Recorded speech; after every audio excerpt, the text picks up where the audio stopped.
Hi mga ka-shoutout! Welcome back sa aming YouTube channel ni Makoy. So and but for today's video ay tayo po ay magluluto ng sopas. Ayan, at ako po kanina malengke sa West Zone. So let's go!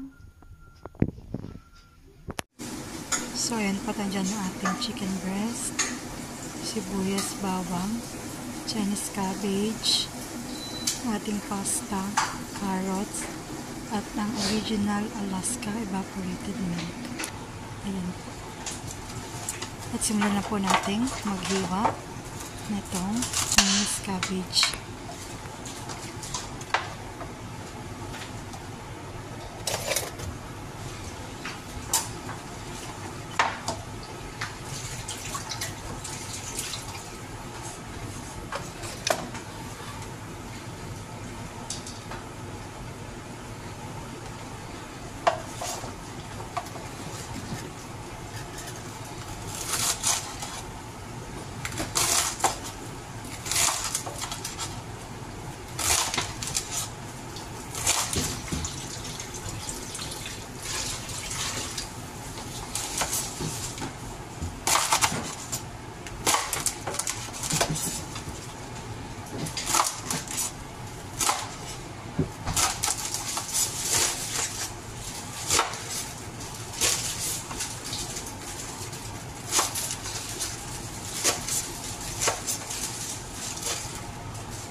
So, ayan po, nalagyan natin ng sabaw. Hindi natin kumulo hanggang sa maluto ang ating pasta.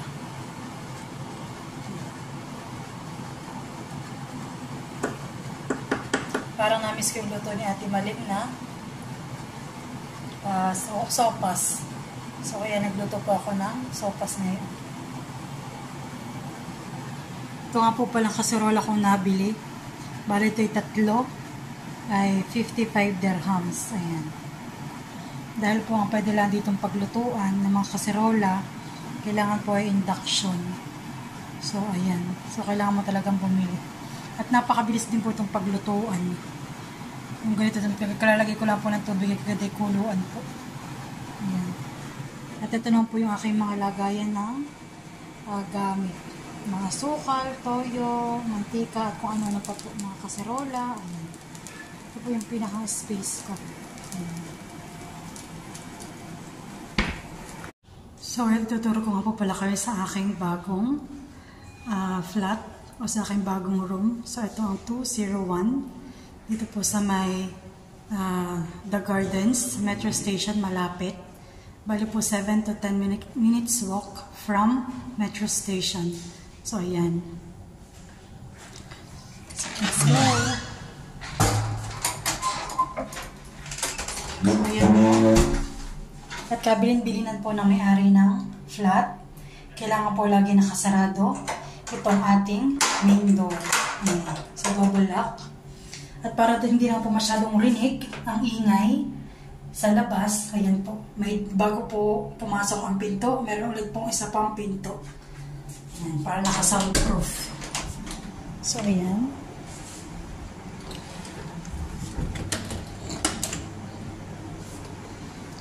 At ito nga po pala yung CR namin. Ito nga po pala yung CR namin sa may hallway. Bali sila po nagamit nito yung sa hallway. Ayan. So ito yung kanilang washroom. Ayan po. Ayan po, dito po medyo pa po makalat at ito nga po yung kagagawa laang. Itong aming mga partition na ito. Kaya po may mga gamit pa po dito na mga naiwan yung mga tatrabaho. At meron din po naman dito sa receiving area namin. Ayan, may isang malaking sofa. Ayan po. At pwede kayo dito kumain. Sa may kusina. Ayan. May 4-seaters din table. Hindi lang pala 4. Bali 6-seaters po siyang table. Ayan. Pero hindi mo siya maupuan lahat dahil na yung space ay konti lang. Tapos meron pa kami ditong fridge. Ayan. So, bali po kada tao ay mayroong kanya-kanyang space. Ayan. Hindi pa po siya ganun kapuno. Ito po yung sa freezer. Ito naman po yung sa chiller. Ayan. So, bali po ba po yung mga items ko? Ayan. Tapos po dito naman, ayan, pwede ka dito maglalaba. Bali, automatic washing machine po. Ayan. Tapos ito po may paggamit po yung aming may-ari ng flat na mga plato, baso, tsaka kutsara po, tinidor. Pero ako po may sarili po akong plato. Ayan, ito po. Tapos po yung aking sariling kutsara at tinidor, andun po sa lagayan ko. At meron din po siyang paggamit din na mga kaserola. Ayan po, kagaya po yung aking kaserola. Tapos po yan, may microwave kami. May initan ng tubig. Pero ako po may sarili po akong initan ng tubig. Ayan po yung aking sariling initan ng tubig. Ayan. Tapos andito po yung aking mga gamit. Ayan. Andito lahat. Tapos, at ito na nga po yung aming lutuan dito. Ayan. So, ito ipapakita ko naman po yung sa aming kwarto na. Ayat may ako yung mga gamit-gamit pa po dito. So, bali dito na tayo sa may master bedroom na washroom. So, dito po, ang bali gumagamit po dito is 4 na partition. So, kabilang na po ako doon. So, ayan. Let's open. So, ayan.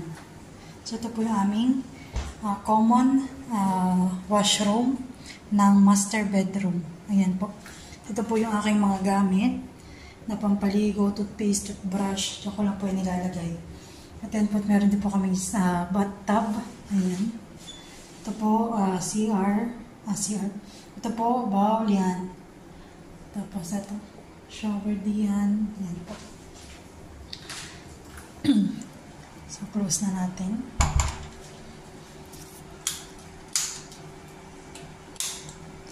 Tapos, pagdating naman po dito, meron din dito makikita kayong mga malalaking cabinet. So, bali, andito po yung gamit ko.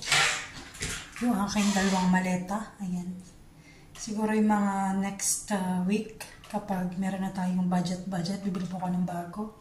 Dahil po yung gulong na ito talagang sira na po, hindi na kinaya. Sobrang tagal na. Pero yung kanya pong pinakakatawan ay maayos pa siya.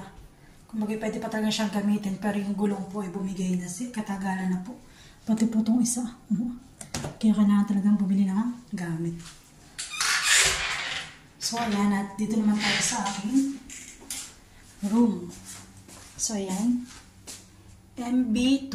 Master bedroom, room number 2. Ayan. So, welcome sa aking room. Sa tinagal-tagal pa ulit ako nakapag-vlog at medyo busy sa work. Ayan. So, bali nakabili ako dito ng salamin. Para, galing po itong sa IKEA. Parang worth of 49 dirhams po. Ayan.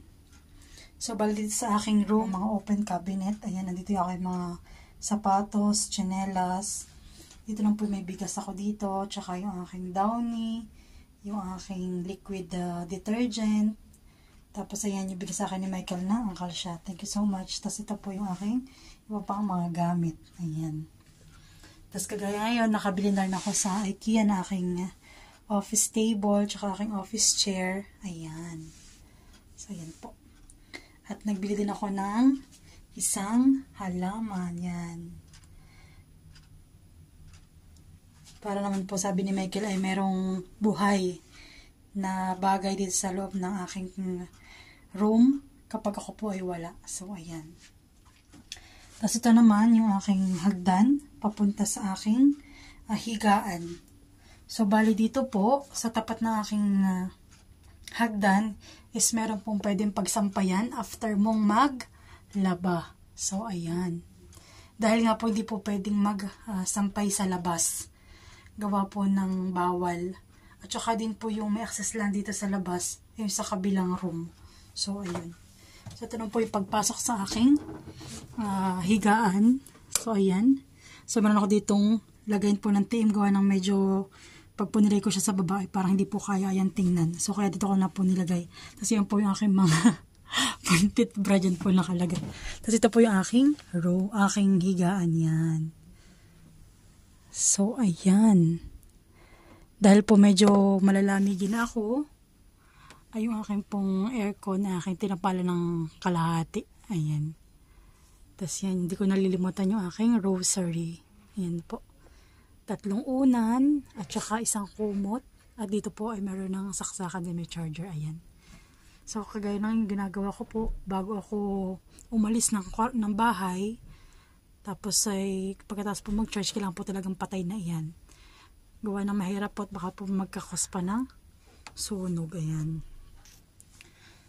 Yan po natutunan ko kay ate. Dati pa na kami magkasama po dito. Ay, yun po laging paalala niya. Kailangan laging i-switch off ang mga saksakan. Ayan. So, yun dahil nga po ako nag-iisa, tama-tama lang sa akin itong aking partition. Ayan. So, ayan po, titignan natin yung pasta kung luto na para mailagay na natin ang ating gulay at ang ating gatas.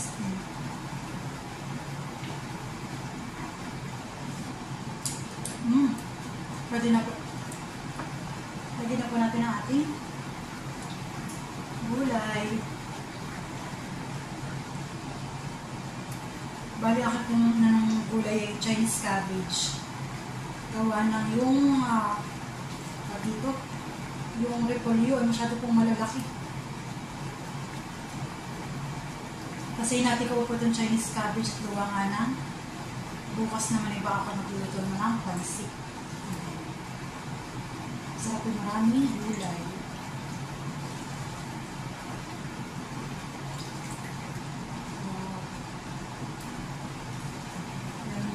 Grabe po. Kalahati lang yung aking 250 grams. Yung niluto ko na pasta. Sobrang dami.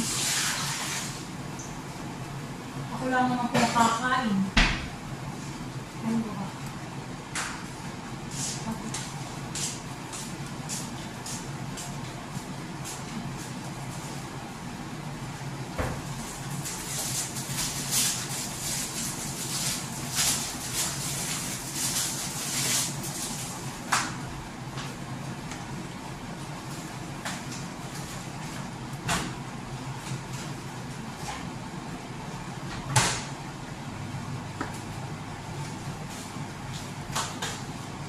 Kung aking sopas ay parang kakaunti ang sabaw.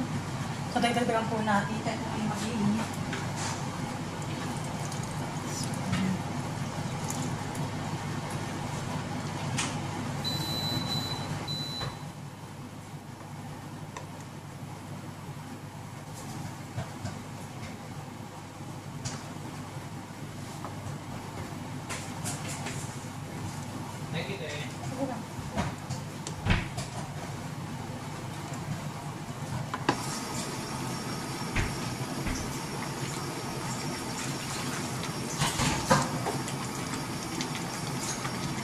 So, italagay natin ating gatas. Dahil ito na ating gulay at saka pasta.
So, ayan guys, at luto ng ating sopas. Kain na.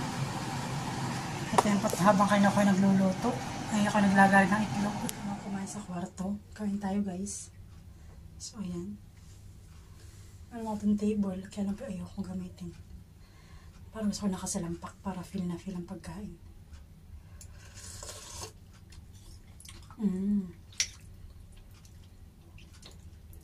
Namiss kong Pilipinas. Sopas. Sa taglamig. Kain po.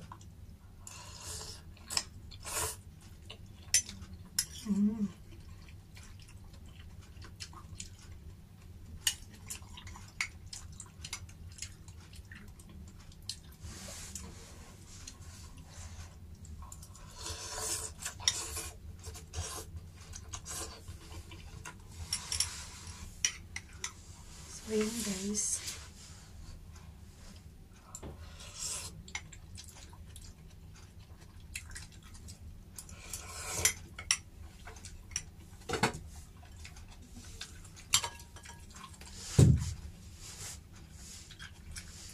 Sama natin ng lalang itlog.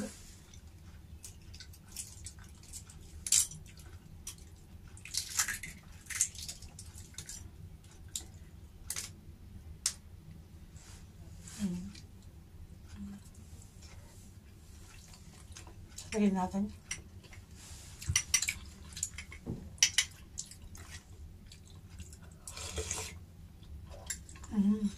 The best po.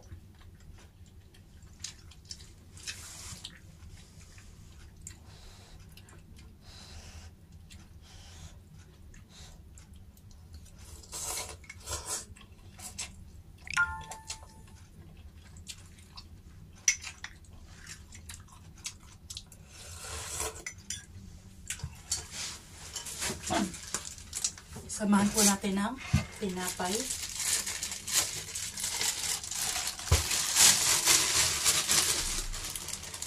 Ayan. With Lady's Choice tuna spread.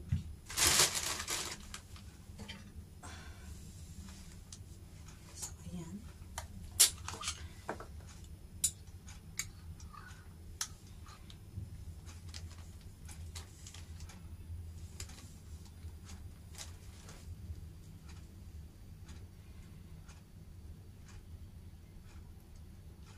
Ito lang po ang aking hapunan.